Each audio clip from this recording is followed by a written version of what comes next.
নিজের ফেসবুক ওয়ালের কাভার ফটোতে লেখা ছিল, অপেক্ষার প্রহর শেষে এক মুচকি হাসিতেই থমকে যায় সবকিছু।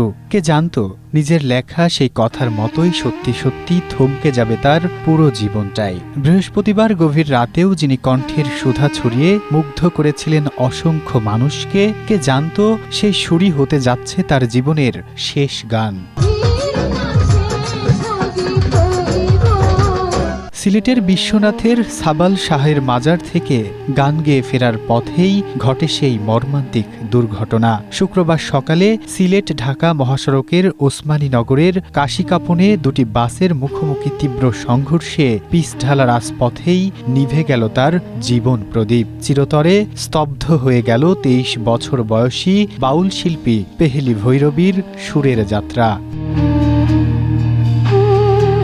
স্থানীয়রা জানান, সিলেটগামী বেঙ্গল পরিবহনের বাসটি অন্য একটি গাড়িকে ওভারটেক করতে গিয়ে সামনে থেকে আসা ইউনিক পরিবহনের বাসটিকে সজোরে ধাক্কা দেয়। মুহূর্তেই চূর্ণ বিচূর্ণ হয়ে যায় দুটি বাস, আর একটি ছিটকে পড়ে সড়কের পাশের খাদে।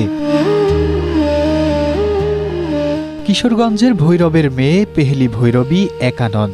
এই রক্তক্ষয়ী দুর্ঘটনায় ঝরে গেছে শিশুসহ মোট ৯টি তাজা প্রাণ। আহত হয়েছেন অন্তত ২৫ জন যাত্রী।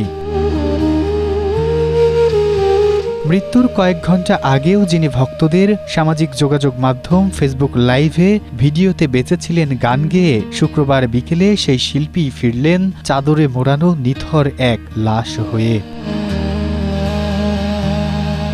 বেপরোয়া ওভারটেকিং আর রাজপথের গতির প্রতিযোগিতায় স্তব্ধ হয়ে গেল আরও ৯টি জীবন, আর অসময়ে থমকে গেল উদীয়মান এক বাউল শিল্পীর সুরের যাত্রা। Nasimuddin, Asia post.